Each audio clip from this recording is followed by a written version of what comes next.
So today we're going to do something a little different, guys. We have Marty Summers on the call, and Marty reached out to me, I bet you like a year ago, with some just out of the blue wanting a referral or asking a few questions, and we kind of just followed each other through Facebook and a few other things, and the next thing you know, hey, he reached out the other night, and I said, hey, it'd be cool to talk to you on the podcast.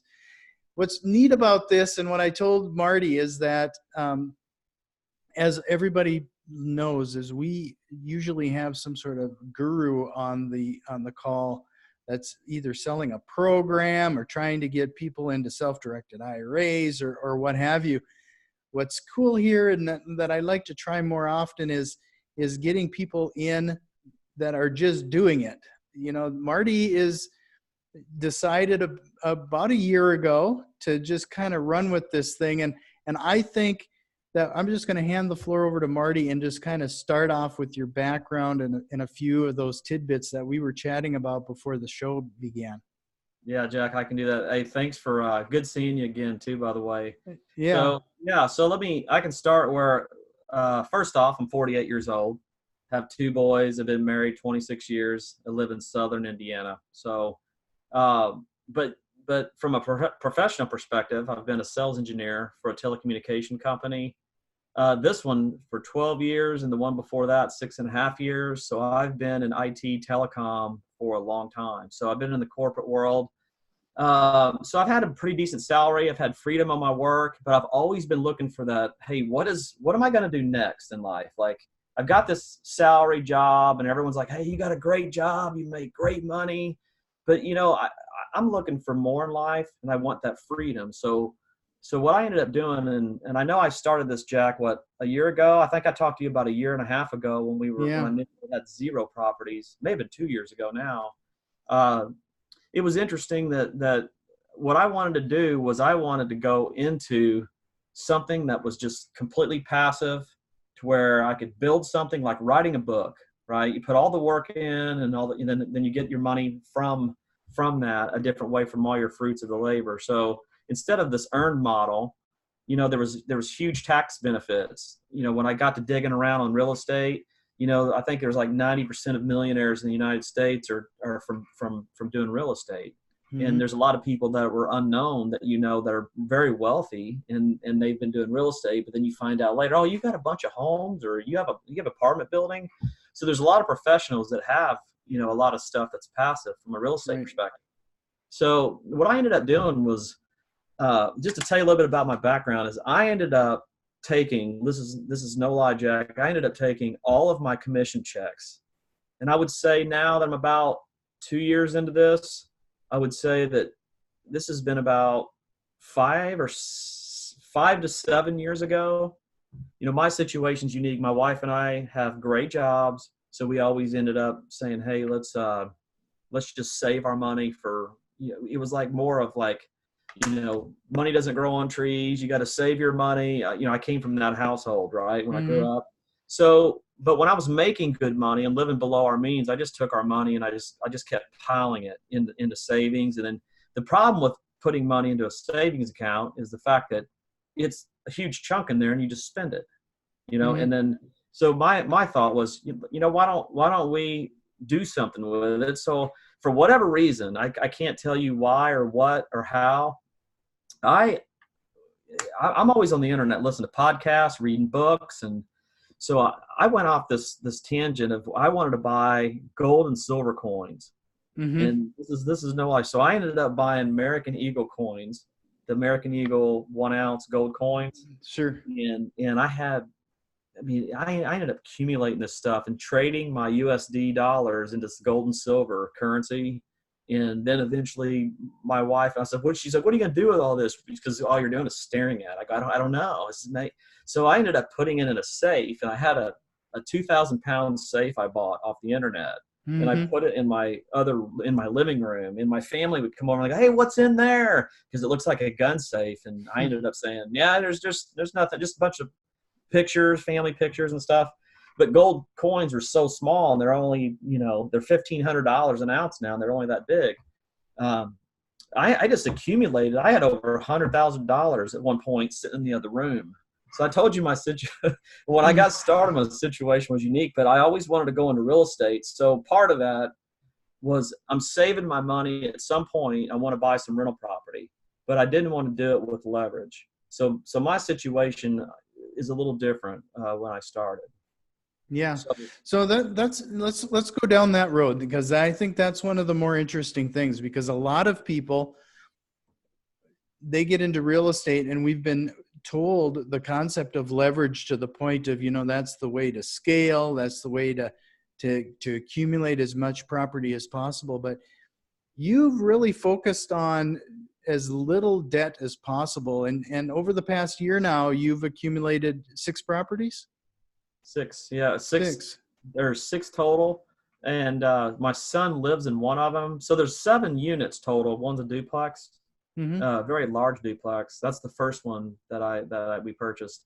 But what I ended up doing, just to kind of let you know, so I didn't want to have much debt going into this.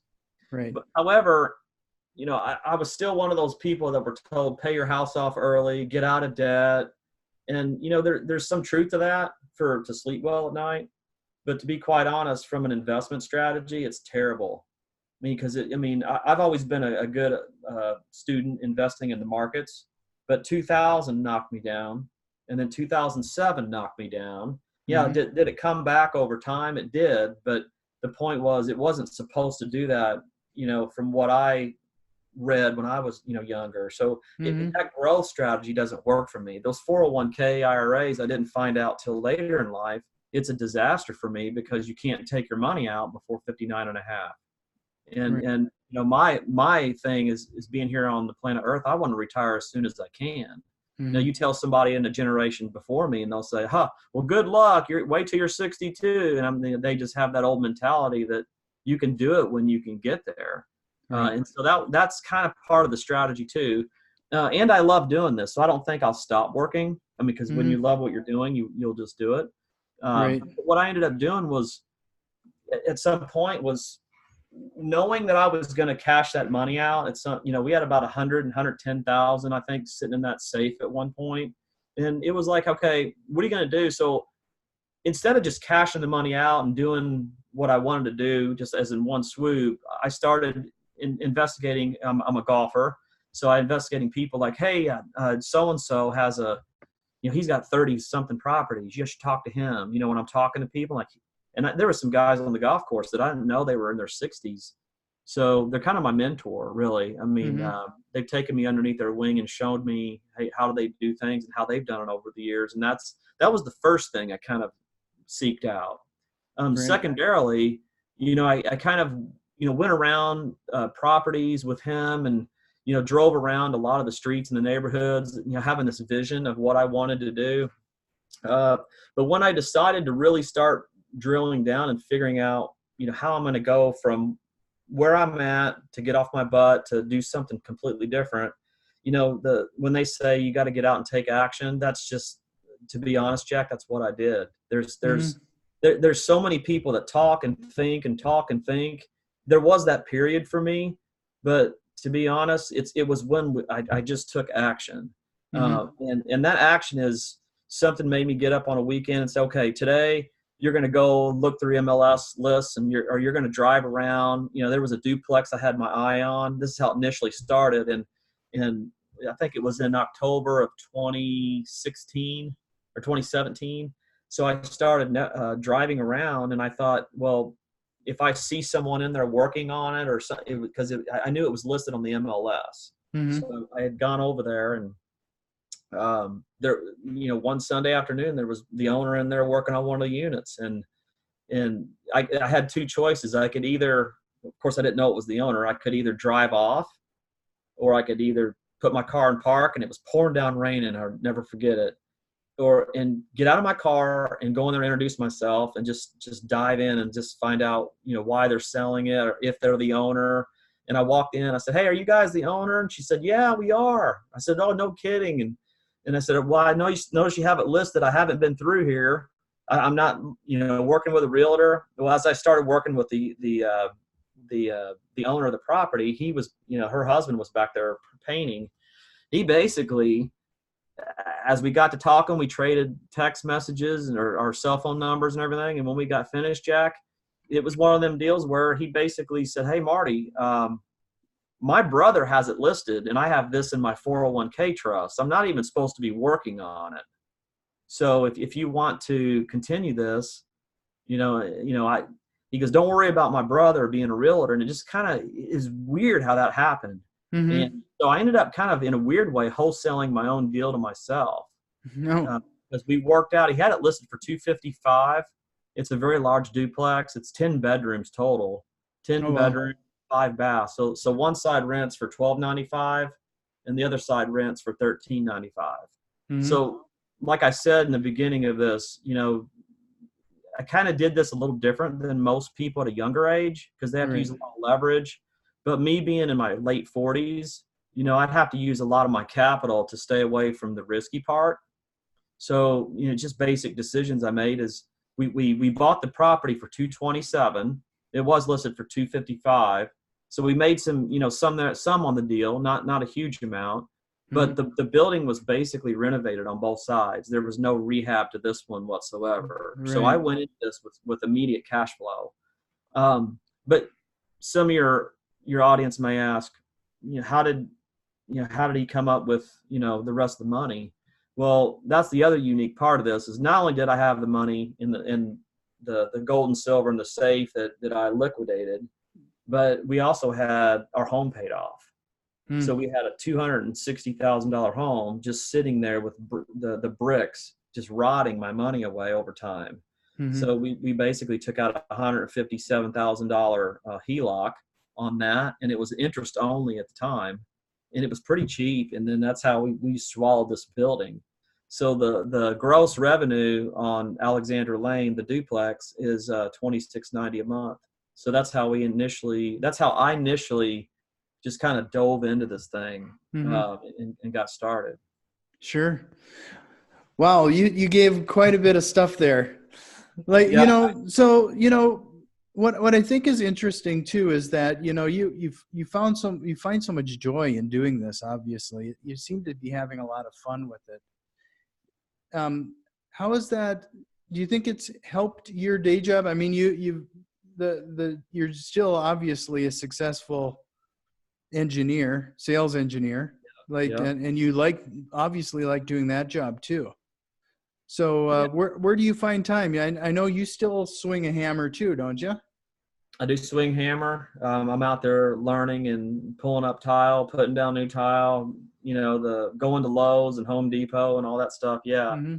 But the corporate job, honestly, I've done it so long that it's one of those things in life until I literally can walk away from corporate America and just do this full time, because that is my passion of what I want to do. Mm-hmm. I do love work. But I feel like at 48, I've done that for 20 something years. I'm ready to move on to something to build for myself. And that's just me. Everyone, do I love my work? I love it. And am I great at it? Yeah, I'm great at it. But as far as what it is I truly want to do when I wake up in the morning, it's not go make the CEOs and the shareholders tons more money that they've already made off me. I'm ready to put the energy into myself before I get in my late 50s where I don't want to do any of this stuff. Right. So that's part of it. But that everybody has their own personality on how they do things. Yeah, but exactly. I don't plan on stopping. Sure.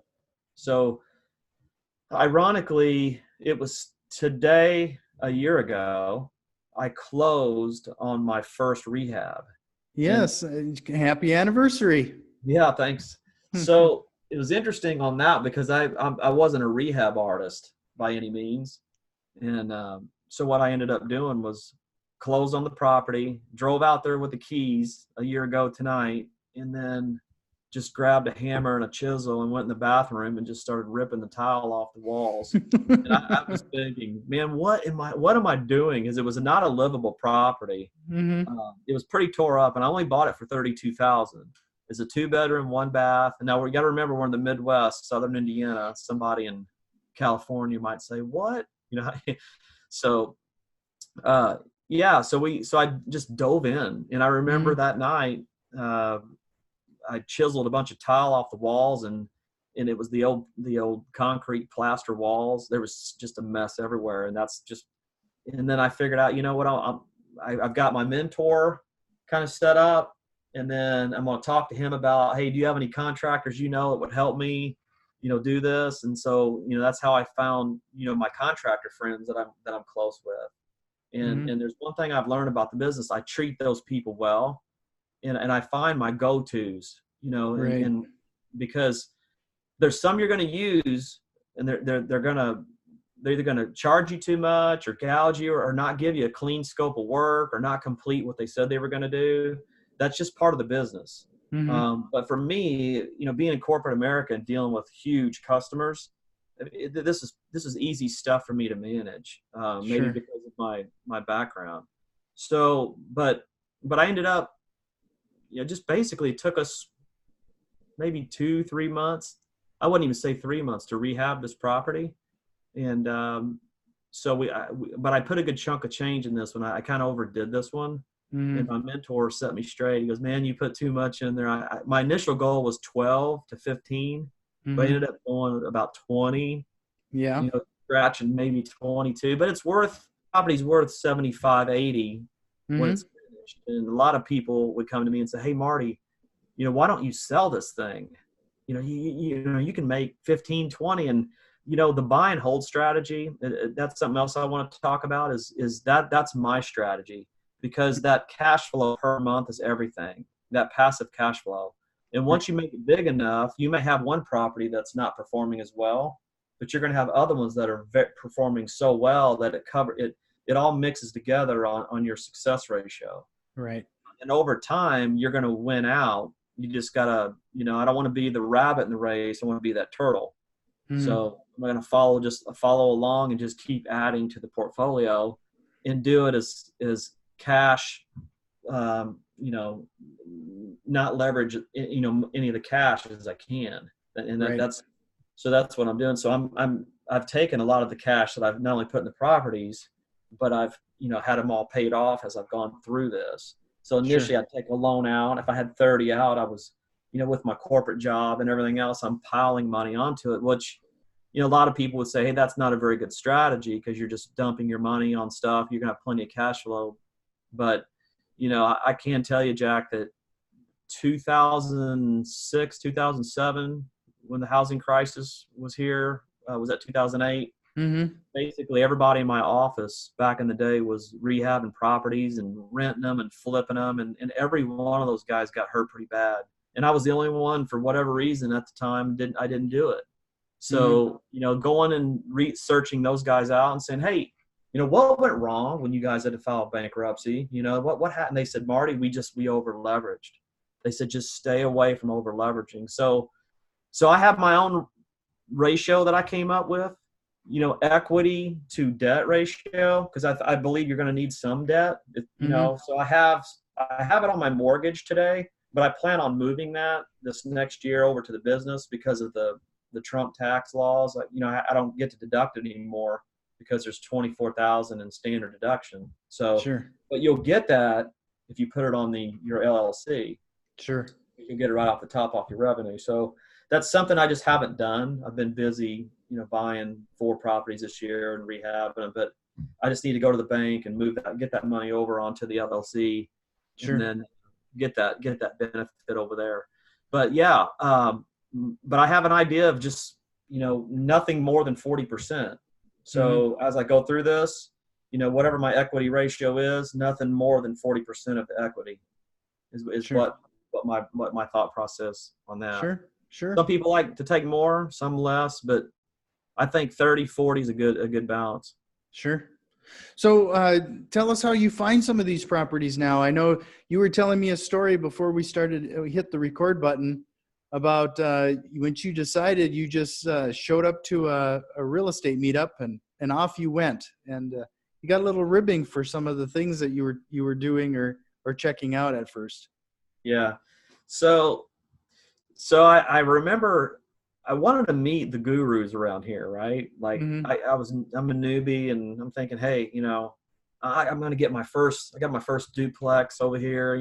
I did this on my own. I thought I knew what I was doing. And so I go to the meetup.com and I know I went on Bigger Pockets, and Mm-hmm. Bigger Pockets has been huge for me to vet things out, to get things answered. So, I found, they said, hey, who's the local meetup people? You guys, and they said, yeah, we have a meetup club like once a month. We meet at the carousel. And they said, if you want to meet, you get with so-and-so and he'll send you the invite. So I did that. And so I ended up going to the meetup. Okay. I go Mm-hmm. back in the corner and I sit down. I was there early and I didn't know what to expect. And a couple had sat down across from me and they basically were saying, hey, nice to meet you. And I said, I'm new this month. And I said, yeah, they were new too. And he said, what are your aspirations? And it was the same as mine, that green behind the ears. I'm going to do this and I'm going to do that.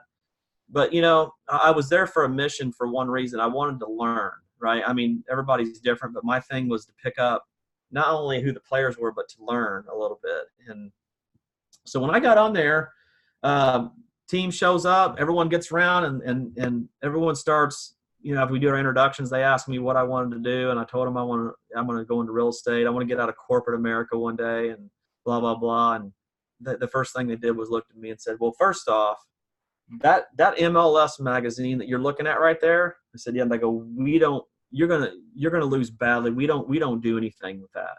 Mm-hmm. And I sat there and before I opened my mouth, I thought, well, they obviously know something. I go, well, why not? They go, you might as well throw that away, buddy. You ain't going to make any money out of that magazine. And I remember just kind of thinking, okay, well, so what is you guys? So I just started listening to everyone talk. And they were talking about, I have a deal over here on Negley, and I have a deal over here. If you want to see that one, I'll take you by there tonight. And I heard the word deal. And I eventually, I got perturbed and I said, hey guys, what is this, like dealing cards? And they all looked at me and they were like, yeah, pretty much. Mm-hmm. And I was stunned. So I got a few names, got some good contacts, left there knowing that I could leak into the ones that were not the experts per se, because I wasn't going to go straight to the expert and look stupid. But I went home and I found out, that's what these guys are doing. They're wholesalers. Mm-hmm. So to answer your question, I have found a really good wholesaler in my market, and I've become really good friends with him. We go to lunch and we'll play golf, we'll hang out together.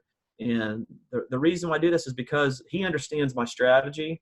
Mm-hmm. And his strategy, of course, is to find homes to help people that are in a dire situation that may have a judgment against them or whatever the reason is. They need to sell a property. Or he's working with other investors that have already sucked the money out of the units. And they say, hey, we just trying to find a buyer. We don't want to fix it up. We're done. If you can just get rid of that property for 55, he might make 5 or 10K on it. Mm-hmm. And then, if they like you and you're in well with them, my philosophy is, I'm there to help him and serve him, and he's there to serve me. And we've done 3 single family houses together and made a good mint.